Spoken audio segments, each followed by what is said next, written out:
Thank you for downloading this episode of our podcast.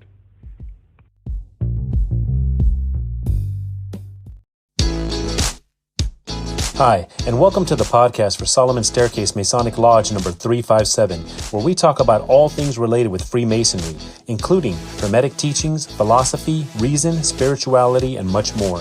We're located in Buena Park, Southern California. Tune in as we continue to update our podcast with informative talks and articles for Masons worldwide and those who would like to inquire within.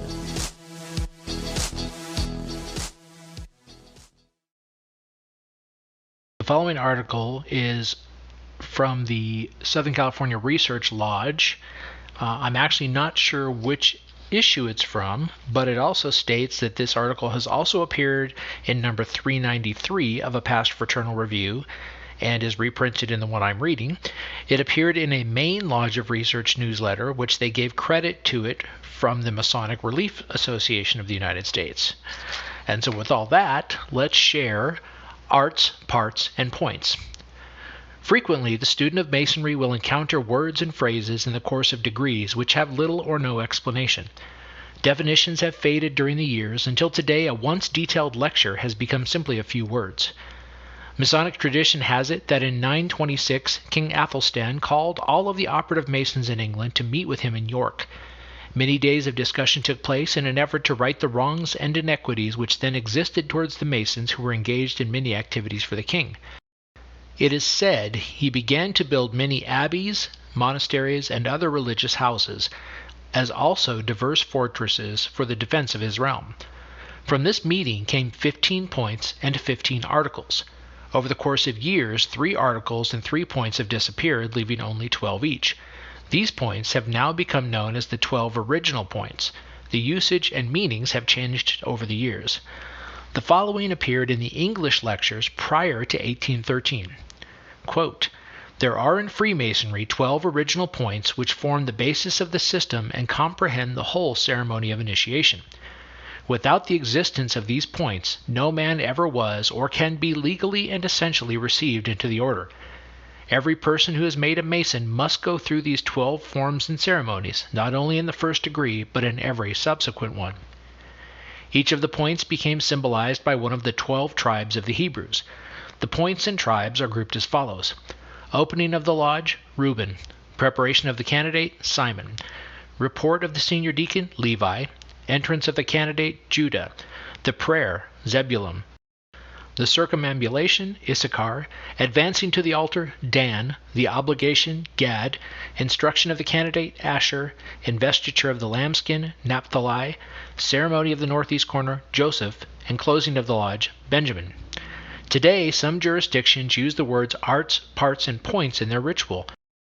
The points have been explained. The arts means the knowledge of things made known. In addition to the division into degrees, parts is also an old word for degrees or lectures. A portion of the articles is also used by some jurisdictions in the installation ceremony of the worshipful master. So that ends the quote. So that was from before 1813 as part of the lectures. And so now the 15 articles and 15 points.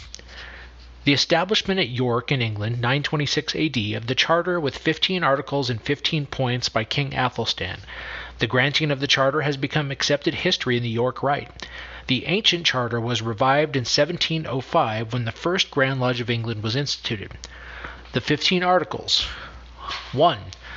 The Master Mason must be steadfast, trusty, and true, and render perfect justice to both workman and his employer. 2. The Master Mason shall be punctual in his attendance at the general congregation or assembly. 3. The Master must take no apprentices for less than 7 years. 4. The Master must take no apprentices who are bondsmen, but only such as are free and well-born. 5.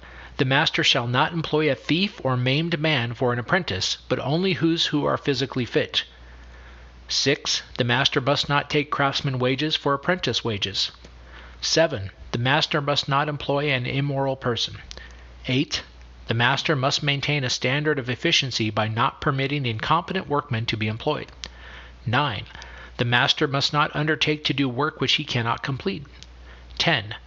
No master shall supplant another in the work undertaken. 11. The Master shall not cause the Mason to work at night except in the pursuit of knowledge. 12. The master must instruct his apprentices in everything they are capable of learning. 13. No Mason shall speak evil of his fellow's work. 14. The master shall take no apprentices for whom he has not sufficient labor. 15. The master is not to make false representations nor compromise the sins of his fellows. The 15 points. 1. Those who would be Masons and practice the Masonic art are required to love God and His holy church, the master for whom they labor and their Masonic brethren, for his is the spirit of Masonry. 2. The Mason must work diligently in working hours that he may lawfully refresh himself in the hours of rest. 3. The Mason must keep the secrets of his master, his brethren, and the lodge faithfully. 4. No Mason shall be false to the craft, but maintain all its rules and regulations. 5. The Mason shall not murmur at fair compensation. 6. The Mason shall not turn a working day into a holiday. 7. The Mason shall restrain his lust. 8. The Mason shall be just and true to his brethren in every way. 9. The Mason shall treat his brethren with equity and in the spirit of brotherly love. 10. Contention and strife shall not exist among brethren. 11. The Mason shall caution his brother kindly about any error into which he may be about to fall. 12. The Mason must maintain every ordinance of the assembly. 13. The Mason must not steal or protect one who does. 14. The Mason must be true to the laws of Masonry and to the laws of his country. And 15. The Mason must submit to the lawful penalty for any offense he may commit. Such were the interpretations laid down for the 15 articles and 15 points. Harmony prevails, so mote it be. The following article is from the Southern California Research Lodge and is titled Masonic Investigation. And then the subtext is, this is from the Israel Freemason, number 2, 1995, quoting Most Worshipful William C. Counsel, past Grand Master, from the Cable Tow, January-February 1995. It is incumbent upon us, upon receipt of a petitioner for Masonic degrees, to examine the petitioner's personal background, his habits, his general philosophy of life, his reputation in the community, and among his fellow workers and associates. We are to diligently inquire among those who know him best and who can be relied upon to furnish us unbiased information as much as possible. From this information, we are to collate and evaluate the petitioner's qualifications to become one of us. It is not the easiest of Masonic tasks. Things the Worshipful Master must consider. Stress in appointing investigators. In appointing members of the investigating committee, the Worshipful Master should not concern himself with the convenience of any one of the investigators. He should not appoint the investigator merely because the latter lives near or works in some proximity with the petitioner. Bearing in mind that not all brethren are skilled or adept at investigating work, the Worshipful Master, wherever possible, should select those who have had investigative experience or a talent for such. Because a brother is a fine ritualist or a great coach does not mean that he is a competent investigator. At the beginning of his year, therefore, the Worshipful Master is to examine his membership roll and select certain brethren whom he knows to be qualified or have some talent as are required. He should rotate such committee assignments among those chosen so that no one group is overly burdened by work. The Worshipful Master should stress that the lodge brethren he appoints to serve as investigating committee members should consider such appointment a high honor, a visible expression of implicit trust and confidence in their abilities, their zeal, and their concern for the welfare of the lodge and Freemasonry. He should stress that by appointing them to the committee, he has clearly manifested his respect for their good judgment.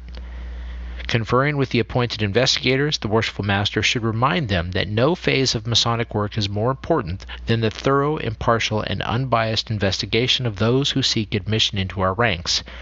That as members of the investigating committee, they are the first line of defense against external enemies of the craft, as well as those who, through indifferent character, might be prone to bring discredit upon the craft, and that our fraternal security depends in great part on the ability of our own investigating committee and findings.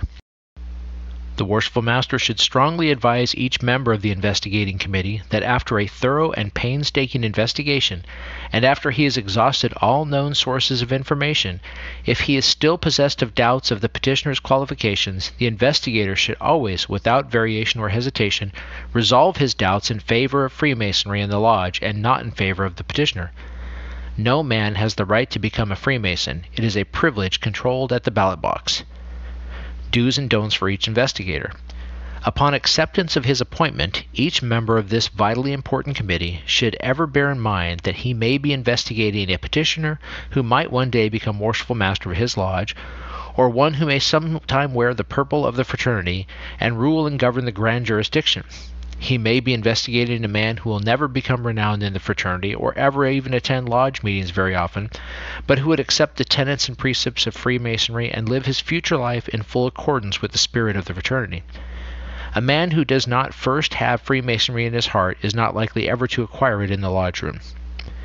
Each investigator indeed has much to consider during his inquiry. How far does he go? How deeply does he delve? What questions are proper to ask? Where is a satisfactory stopping place in his task? There is no easy answer to these questions, but the investigator should go far enough and deep enough to satisfy beyond doubt that the petitioner is indeed worthy of consideration for membership. The investigator, perhaps pushed for time on his assignment, should never, under any circumstance, restrict his inquiry to contacting the petitioner's recommender and asking him for evaluation. When the recommender brought in the petitioner, it is implied that he himself was satisfied. The recommender may thought he knew enough personally about the petitioner to so recommend him, but at the same time he was relying on the committee to obtain the full picture of the petitioner. Nor should the investigator at the last minute before time to report contact other committee members, ask for the results of their discoveries, and if favorable, go along with their reports. Such an investigation on its face is worthless. Each investigator should make an inquiry and file his own report, regardless what the others may do. If the investigator needs more time, the worshipful master will grant him whatever reasonable time is needed. Freemasonry is in no hurry and works by no timetable. How does one go back conducting a full and proper report? Obviously, no investigation can be foolproof and leave no margin for error or miscalculation. All the highly skilled and professional investigators in the world cannot guarantee the ultimate results of a character investigation. Why? Because men change. A man may be one thing today, another tomorrow. There is always the calculated risk. All of us have read of bankers who after years of utterly honest dealings have skipped the country with a suitcase full of money belonging to his depositors. Who has not heard or read of a minister with a wife and family who runs off with a pretty young widow in his choir? Who has not heard or read of the respected public official who, after a quarter century of honorable service, suddenly succumbs to a ruffian named bribery? No amount of investigation can fully prevent such occurrences. But generally speaking, the investigator should explore all the sources of information to ascertain that 1. The petitioner is a man who first has Freemasonry in his heart. 2. He is a man of unimpeachable character who enjoys a good reputation among his friends, neighbors, acquaintances, and associates wherever he is known. 3. He, and possibly his wife, clearly understand that if he is accepted into the fraternity, he must sacrifice some time and energy which call for evenings away from home. 4. He has a record for paying his just debts and living up to his word, and has no record of living in a dissolute life or having immoderate habits. 5. He has no criminal record. 6. He has sufficient education to be able to grasp and retain the precepts of Freemasonry as taught him in the lodge. 7. He is literate and sufficiently fit physically to participate in the degrees.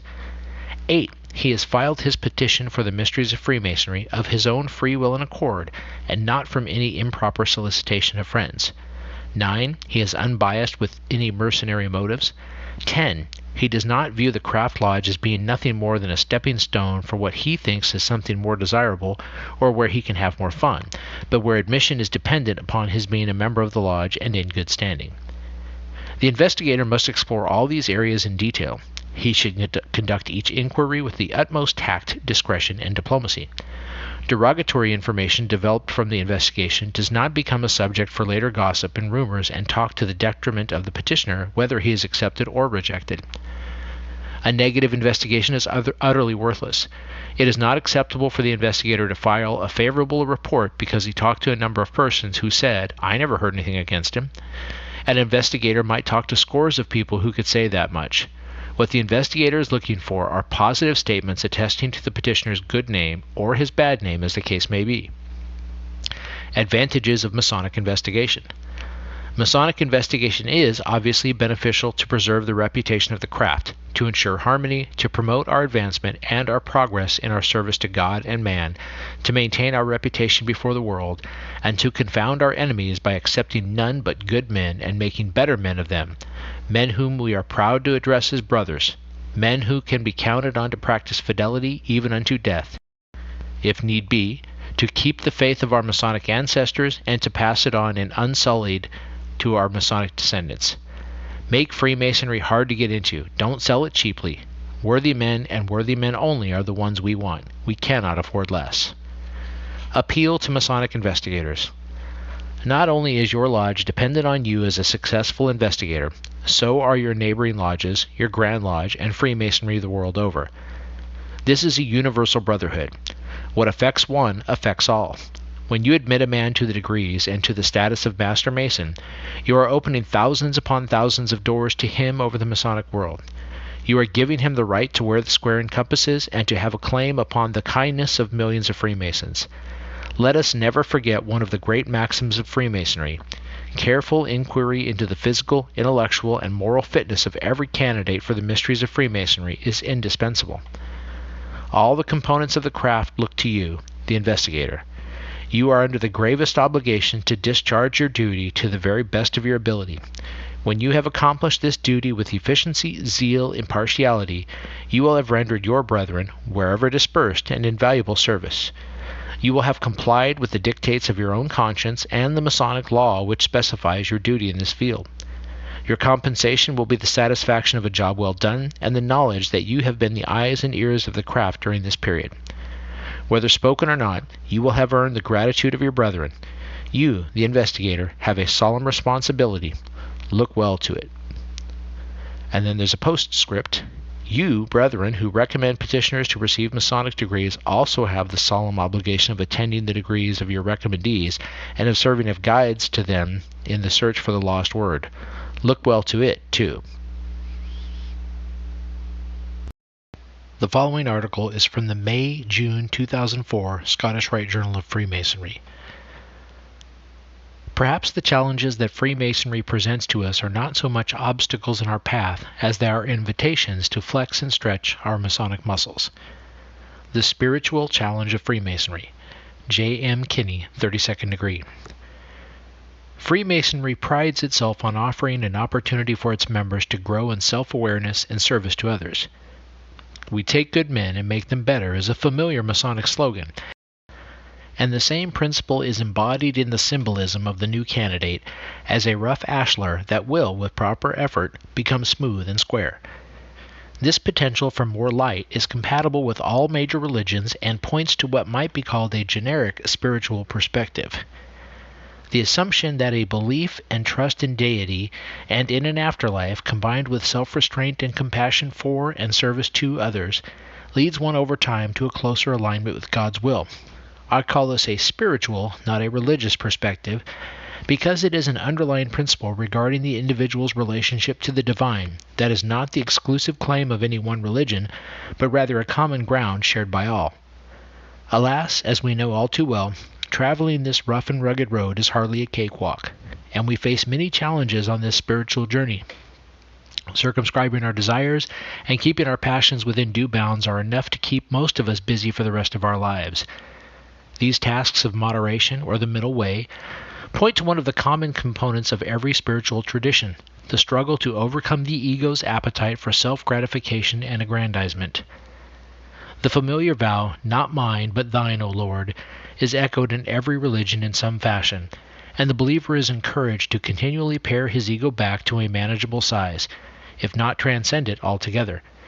Indeed, a lodge full of inflated egos battling each other for attention and the final word is not a pretty sight. Hence the urge towards fraternal harmony implies a brotherhood of men with egos in check.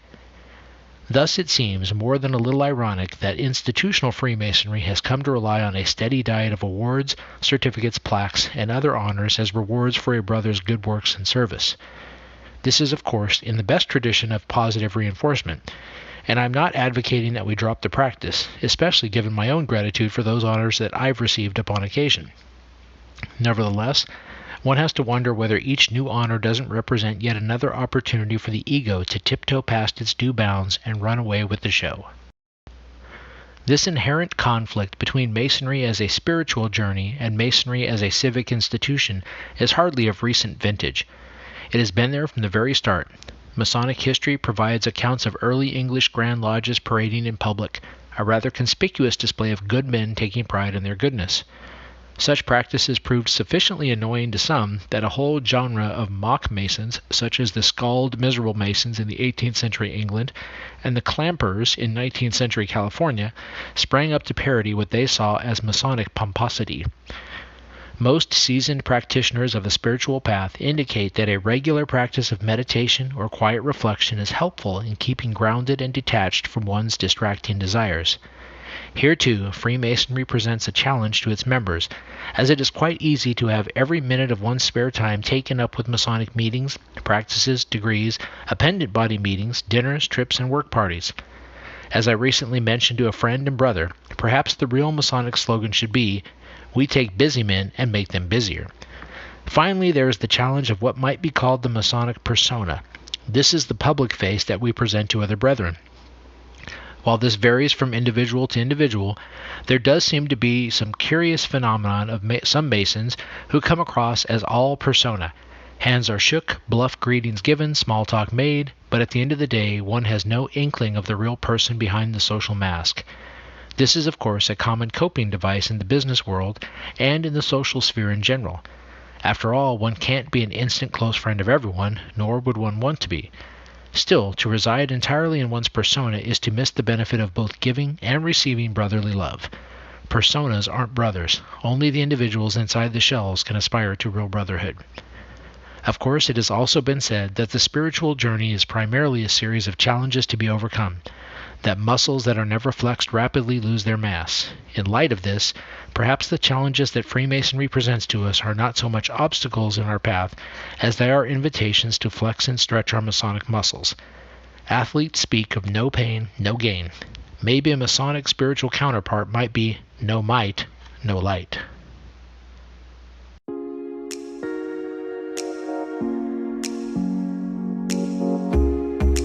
Thank you for listening. If you like what you heard, please subscribe and leave us a comment. We enjoy hearing from our listeners. If you really like what you heard, share this podcast with your friends and lodge members. Visit us online at solomonstaircase.org.